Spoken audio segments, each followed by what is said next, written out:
Hello everyone, my name is Satyam Chaturvedi and I am going to explain the first chapter from your supplementary book of class 10th NCERT, that is Footprints Without Print, and the chapter's name is A Trump of Surgery. So before we start, it is important to know the meaning of trump and surgery. So trump means victory or something, to win or to defeat someone, okay? And surgery is a place where doctor or any veterinarian performs any surgeon, or you can say where they treat their patients, right? So let's see what has been given for us in this particular chapter. Tricky, a small dog, is pampered and overfed by his rich mistress. Tricky is a dog's name. He is a small dog and he is pampered and overfed, means उसे बहुत ज़्यादा लाड प्यार और कुछ ज़्यादा ही खिला पिला दिया गया है. किसके द्वारा? बाई हिज रिच मिस्ट्रेस, उसकी अमीर मिस्ट्रेस मीन्स मालकिन के द्वारा. He falls seriously ill and his mistress consults a veterinary surgeon. वो बहुत ही ज़्यादा बीमार पड़ जाता है और उसकी मिस्ट्रेस उसे एक वेटरनरी सर्जन मीन्स बहुत ही आप कह सकते हैं एक्सपीरियंस सर्जन के पास लेकर जाती है. Does he perform an operation, does the dog recover, and this whole chapter is all about कि whether the dog recovers from his illness or not. So let's figure it out from the beginning of the chapter. I was really worried about Tricky this time. I here means the veterinary doctor, means वो जो wait हैं, जो doctor हैं, उन्होंने जब tricky को इस बार देखा तो वो बहुत ज़्यादा वरीड थे, बहुत चिंतित थे. I had pulled up my car when I saw him in the street with his mistress and I was shocked at his appearance. और जब मैं अपने कार से उतरा और मैंने उसे देखा स्ट्रीट पर अपनी मिस्ट्रेस के साथ, उसे मीन्स डॉग को सड़कों पर उसकी मिस्ट्रेस के साथ देखा तो मैं बहुत ही ज़्यादा शॉक हुआ उसकी अपीयरेंस से, right. He had become hugely fat, वो बहुत ज़्यादा मोटा हो गया है. Like a blotted sausage with a leg at each corner. Sausage means बेटा वेरी हैवी मीट का एक डिश है जिसमें चारों तरफ काफ़ी मस्कुलर चीज़ें भरी होती हैं. तो he was looking like this, कि वो इतना ज़्यादा मोटा लग रहा था. And his eyes blood shot and Rumi started straight ahead and his tongue lolled from his jaws. Jaws means जबड़े और tongue means जीभ. तो उसकी जीभें पूरी तरह से जबड़ों के आसपास घिरी हुई थी या उसमें लटक रही थी, ठीक है. तो he was looking like a ill dog, okay. Mrs. Pumphrey, तो this is the mistress name, वो जो डॉग की केयर टेकर है उसका ये नाम है Mrs Pumphrey. Hasten to explain, hasten means जल्दबाजी करना या जल्दी से किसी चीज़ को बोलना. तो Mrs Pumphrey hasten to explain he was so listless, उन्होंने बताया कि वे बहुत ही ज़्यादा listless means without any excitement और एनर्जी, मीन्स ऊर्जाहीन होना, ठीक है. वो बहुत ही ज़्यादा एनर्जीलेस था. मिस्टर हेरियट किसका नाम है? डॉक्टर का, जो उसे देखने आए हैं. He seem to have no energy, ऐसा लगता था, ऐसा प्रतीत होता था कि इसके अंदर कोई एनर्जी ही नहीं बची. I thought he must be suffering from mall nutrition, और मुझे ऐसा लगा कि वो माल न्यूट्रिशन मीन्स कुपोषण से ग्रसित होगा. So I have been giving him some little extras between meals, तो इसलिए मैं उसे खाने के समय के बीच में भी कुछ और भी चीज़ें खाने को दिया करती थी. Some little extras means something additional food. Between meals मतलब खाने के समय के बीच में. To build him up, here build him up means to recover, ताकि वो रिकवर कर सके. Some malt and cod liver oil and a bowl of Horlicks at night to make him sleep, और रात में उसको सुलाने के लिए भी ये सारी चीज़ें मैं दिया करती थी, कॉड लीवर ऑयल और ball of Horlicks. Nothing much really, मतलब इतना कुछ ज़्यादा बताने के बाद वो कह रही है कि नथिंग मच रियली, ज़्यादा कुछ नहीं, बस इतनी ही चीज़ें तो मैं दिया करती थी. And did you cut down on the sweet things as I told you. Now here the doctor is saying कि जो मैंने तुम्हें उसकी मीठे चीज़ों को खाने के लिए मना किया था या उसको कम करने के लिए कहा था, क्या उस पर तुमने कोई काम किया? Oh I did for a bit but he seemed to be so weak I had to relent. मतलब अब now Mrs Pumphrey is saying कि हाँ मैंने थोड़ा बहुत तो कम किया ही था, लेकिन वो इतना ज़्यादा कमज़ोर हो गया था कि मुझे वापस उसे शुरू करना पड़ा. He does love cream cakes, उसे क्रीम केक्स बहुत ज़्यादा पसंद है और चॉकलेट्स भी। So I can't bear to refuse him, इसलिए मैं उसे मना नहीं कर पाई। I look down again at the little dog. अब इस बार डॉक्टर उस लिटिल डॉग को फिर से देखते हैं। दैट वॉज द ट्रबल, और यही दिक्कत थी कि ट्रिकीज़ ओनली फॉल्ट वॉज ग्रीड, कि ट्रिकी के अंदर जो एक प्रॉब्लम थी वो ये कि वो बहुत ही लालची है, मतलब उसको कुछ भी खाने के लिए ऑफर करो, he is never going to refuse, कभी वो मना नहीं करेगा। He had never been known to refuse food, उसे आज तक कभी ऐसा नहीं देखा गया कि उसे जो फूड ऑफर किया गए वो मना करे। He would tackle a meal at any hour of the day और नाइट, और दिन या रात के किसी भी घंटे पे जब आप उसे खाने के लिए कुछ देंगे तो वो कभी भी उसे मना नहीं करेगा। And I wandered about all the things Mrs Pomfrey had not mentioned, and the doctor was still thinking about कि क्या सारी चीज़ें मिसेस पम्फ्री ने मुझे बता दी है, तो वो इस चीज़ को लेकर के भी चिंतित थे कि क्या जो भी प्रॉब्लम्स हैं दैट हैज़ बीन एक्सप्लेन्ड और not. Are you giving him plenty of exercise, now the doctor is asking कि क्या इसकी एक्सरसाइज कराई जा रही है। Well he has little walks with me as you can see, अब इस पर पम्फ्री कह रही हैं कि हाँ थोड़ी बहुत वॉक तो मेरे साथ हो ही जाती है।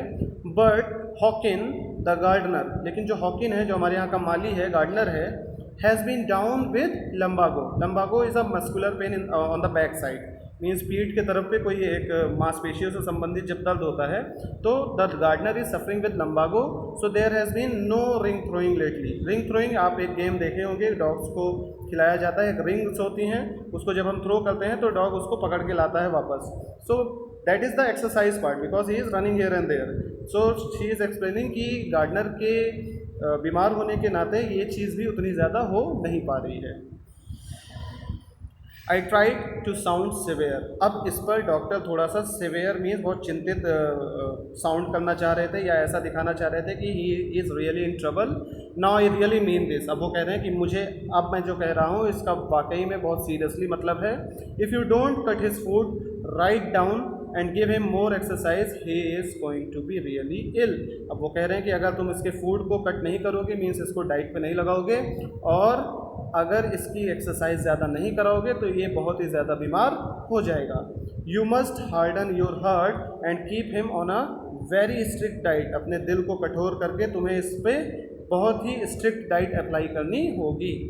Mrs Pumphrey wrung her hands, oh I will Mr Herriot, I am sure you are right but it is so difficult, so very difficult. Mrs Pumphrey wrung her hands means अपने हाथों को उन्होंने दोनों हाथों को मिलाया और शी एक्सप्लेन्ड टू डॉक्टर कि हाँ मैं ऐसा करूँगी, और वो ये भी कह रही है कि मुझे पता है कि आप सही हैं लेकिन ये जो आप कह रहे हैं करना this is very difficult to do.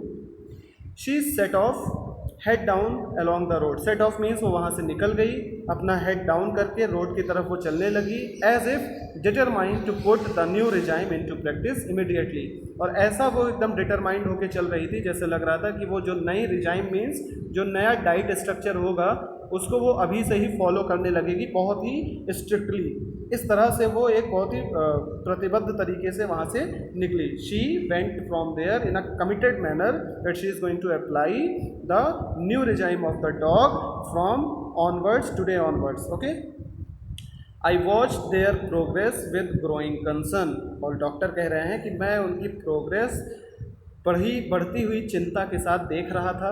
Tricky was tottering along in his little tweed coat, Tricki अपने कोट में अकेले ही लेटा हुआ रहता था। He had a whole wardrobe of these coats, और उसको उसके पास ऐसे ढेर पूरा एक अलमारी वार्डरोब भरी रहती थी इस तरह के कोट से जैसा कि उसे पहनाया गया है। For the cold weather and a raincoat for the wet days, means cold weather के लिए इस तरह के कोट थे और रेन कोट वेट डेज के लिए जब बारिश होती थी तब के लिए। He struggled on drooping in his harness, वो संघर्ष करता गया। हार्नेस मीन्स जिस पट्टी से कुत्तों को बांधा जाता है या जिस पे बेटा उनको जिस पे बांधा जाता है दैट इज़ हार्नेस, मीन्स वो चीज़ें और भी नीचे की तरफ जाती गई। Drooping in his harness means जब बंधा होगा तो वो you can say it is well fit and fine, लेकिन धीरे धीरे वो उसमें भी बहुत ढीला होता चला गया। मीन्स उसकी जो बंधाई थी, जिस चीज़ से हमने उसे बांध रखा था, उसमें भी बहुत ही ढिलाई आती चली गई। आई thought it wouldn't be long before I heard from Mrs Pomfrey and he was knowing it कि बहुत ही जल्दी ही मिसेस पंफ्री की कॉल आने वाली है इन सारी चिंताओं को लेकर के। The expected call came with in a few days and he was right. तो मिसेस पंफ्री ने एक ही 2 दिन के अंदर उन्हें कॉल किया। Mrs Pomfrey was distraught. Distraught means very sad, है ना, वो बहुत ही ज़्यादा दुखी थी। Tricky would eat nothing. अब ट्रिकी कुछ खा ही नहीं रहा था।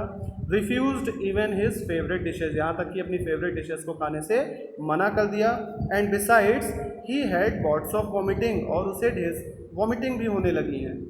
ही spent all his time lying on रग पेंटिंग, और वो अपना पूरा का पूरा समय रग मीन्स किसी बोरे पे पड़े हुए बिताता है। पेंटिंग मीन्स हाँफते हुए, हाँफना। पेंटिंग मीन्स हाँफना। Okay. didn't want to go for walks, didn't want to do anything, so he is becoming lazy। ना ही वो वॉक पे जाना चाहता है और ना ही वो कुछ करना चाहता है। I had made my plans in advance, और इन सारी चिंताओं को लेकर के डॉक्टर पहले से ही प्रिपेयर थे। उन्होंने अपने प्लान्स एडवांस में बना लिया था। The only way was to get Tricki out of the house for a period. I suggested that he be hospitalized for about a fortnight to be kept under observation. और उन्होंने Mrs Pomfrey से ये suggest किया कि उसे hospitalise किया जाए, उसे भर्ती कराया जाए कम से कम 1 आध रात के लिए, ताकि उसे ऑब्जर्वेशन के अंडर रखा जा सके। राइट।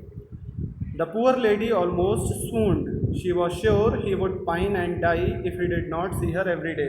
और ये चीज़ सुन करके जो पंफ्री थी वो बहुत ही ज़्यादा दुखी हो गई। She was almost very scared, और वो श्योर थी इस बात से कि अगर वो रोज़ उस डॉग से नहीं मिलेंगी तो वो पाइन एंड डाई मीन्स वो धीरे धीरे बीमार होता जाएगा और मर भी जाएगा। But I took a firm line, लेकिन इस बार डॉक्टर ने बहुत ही स्ट्रिक्टली बोला था कि Tricki was very ill and this was the only way to save him, कि ट्रिकी इस बार बहुत ही ज़्यादा बीमार है और यही एक तरीका है उसकी जान को बचाने का। In fact I thought it best to take him without delay, और यहाँ तक कि उन्होंने ये भी कहा कि बिना डिले किए अभी का अभी तुरंत ले चलो। And followed by Mrs. Pumphrey's wailings, I marched out to the car carrying the little dog wrapped in a blanket। और मिसेस पंफ्री की इजाज़त के साथ मैं डॉग को एक ब्लैंकेट में मीन्स कंबल में लपेट करके आगे मतलब रोड की तरफ बढ़ा, अपनी कार की तरफ बढ़ा। The entire staff was roused and maids rushed in and out bringing his day bed, और पूरा का पूरा स्टाफ बिल्कुल से एकदम अलर्ट हो गया, और जो मेड्स थी वो जल्दी जल्दी उसका जो भी डे बेड था उसको लेकर आए। हिज नाइट बेड, उसके नाइट बेड को लेकर के आए। फेवरेट कुशंस जिस पे वो लेटा करता था उस कुशंस को लेकर के आए। Toys and rubber rings, breakfast ball, lunch ball, suffer ball, means उसकी सारी इंपॉर्टेंट चीज़ें जिसके साथ वो रहता था या खेलता था वो सारी चीज़ें वहाँ पे लाई गई। Realizing that my car would never hold all the stuff, I started to drive away। और जब मुझे ये लगा कि उसकी सारी चीज़ों का भार सहना या इतना स्पेस मेरी कार में नहीं है कि ट्रिकी के सारी चीज़ें मेरे कार में हो जाएं, so I started to drive away. फिर मैंने गाड़ी को स्टार्ट किया और चलाना शुरू कर दिया। एज आई मूव्ड ऑफ, और जैसे ही मैं आगे बढ़ा, Mrs Pomfrey with a despairing cry. Despair means होता है बेटा निराशा, होप का एंटोनियम्स होता है डिस्पेयर, और यहाँ बहुत ही निराशाजनक उन्होंने बोला। क्या बोला? Through an armful of the little quotes through the window, और कुछ जो कोट्स थे उसको बाहर भी फेंक दिया विंडो के through. I looked in the mirror before I turn the corner of the drive, everybody was in tears. और जब तक मैं पीछे मिरर में देखता कि आखिर हो क्या रहा है, तब तक मैंने देखा कि हर कोई रो रहा था। Everybody was in tears. Out on the road, I glanced down at the pathetic little animal gasping on the seat by my side। और जब मैं रोड पर था तो मैंने glanced मीन्स अपनी नज़रें झुका करके देखा उस पैथेटिक मीन्स बहुत दयनीय, लिटिल एनिमल मीन्स उस छोटे दयनीय जानवर को जो कि गैस्प कर रहा था सीट पर, मेरे बगल में बैठा वो वहीं पे मुझे देख रहा था। I patted the head, patted means थपथपाना, so I patted the head and Tricki made a brave effort to wag his tail means जब भी आप देखिए किसी डॉग को जब आप पैक करते हैं, जब आप उसको टच करेंगे विद अफेक्शन, तो वो सबसे पहले क्या करेगा, अपनी पूंछ को हिलाता है. सो जब ऐसा ही डॉक्टर ने किया तो he made a brave effort to wag his tail. उसने बहुत ही ज़्यादा कोशिश करके अपनी टेल को वैग किया, मीन्स हिलाया. ठीक है. Poor old lad, I said, you haven't a kick in you, but I think I know a cure for you. Poor old lad. Lad means बेटा यहाँ पे होता है something masculine. Masculine means वैसे वो होता तो boy है, तो यहाँ पे मतलब उसके जेंडर से है कि poor old lad, ये जो बीमार कुत्ता है, he is a masculine, he is a dog. So he is saying कि I said you haven't a kick in you. मतलब अभी तक तुम्हारे में जान नहीं है. Kick here means like alertness और यू कैन से एक्टिवनेस. अभी तक तुम एक्टिव नहीं हो, but I think I know a cure for you. लेकिन मुझे पता है, या शायद मुझे ऐसा लगता है कि मुझे तुम्हारा इलाज पता है. And I will make sure that you will be active again. So this was the first part of this particular chapter. The remaining part will be explained in our another video. Till then take care.